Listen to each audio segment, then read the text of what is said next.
dikatakan bahwa PT Induk membeli 75% saham biasa yang beredar dari PT Anak seharga 310 juta. Nah, untuk mencatat akuisisi saham PT Anak, maka PT Induk akan mencatat ayat jurnal berikut, yaitu investasi pada saham PT Anak sebesar 310 juta pada debit dan kas sebesar 310 juta pada kredit. Setelah mengakuisisi saham PT Anak, maka PT Induk harus membuat ayat jurnal eliminasi untuk mengeliminasi saldo investasi awal dan untuk memunculkan kepemilikan non-pengendali. Nah, oleh karena itu, PT Induk akan membuat jurnal sebagai berikut, yaitu saham biasa PT Anak sebesar 200 juta pada debit, saldo laba 1 Januari sebesar 100 juta pada debit, diferensial sebesar 85 juta pada debit, investasi pada saham PT Anak sebesar 310 juta pada kredit, dan kepemilikan non-pengendali sebesar 75 juta pada kredit.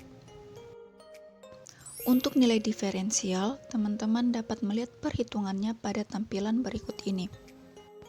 Di sini terdapat biaya perolehan investasi sebesar 310 juta. Nilai buku dari saham biasa dan saldo laba PT Anak ialah sebesar 300 juta. Nah, nilai buku tersebut akan dikalikan dengan bagian PT Induk yang 75% tadi, sehingga hasilnya ialah 225 juta. Nah, biaya perolehan investasi sebesar 310 juta tadi akan dikurangkan dengan bagian PT Induk sebesar 225 juta, sehingga hasilnya ialah 85 juta. Nah, perbedaan antara nilai buku dan harga perolehan ini yang akan menjadi nilai diferensial tadi, yaitu sebesar 85 juta. Setelah menghitung nilai diferensial, maka perusahaan akan membuat ayat jurnal untuk mengalokasikan nilai diferensial tersebut.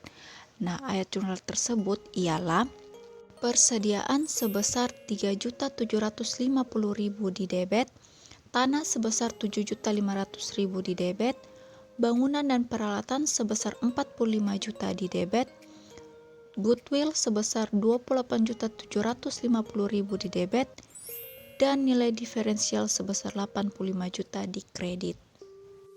Untuk nilai persediaan diperoleh dari kenaikan nilai wajar persediaan sebesar 5 juta dikalikan dengan 75% bagian dari PT Induk, sehingga hasilnya ialah 3.750.000. Untuk nilai tanah diperoleh dari kenaikan nilai wajar tanah sebesar 10 juta dikalikan dengan 75% bagian dari PT Induk, sehingga hasilnya ialah 7.500.000.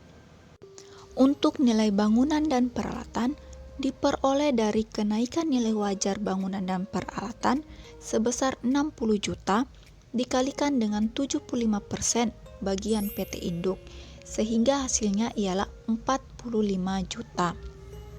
Sedangkan untuk nilai goodwill diperoleh dari nilai diferensial dikurangi dengan total nilai diferensial yang telah dialokasikan untuk persediaan tanah, bangunan, dan peralatan, sehingga nilai diferensial sebesar 85 juta akan dikurangkan dengan 56.250.000, sehingga dapatlah nilai goodwill sebesar 28.750.000. Maka kertas kerja neraca konsolidasi 1 Januari 2000X1 tahun penggabungan usaha 75% pembelian di atas nilai buku ialah sebagai berikut.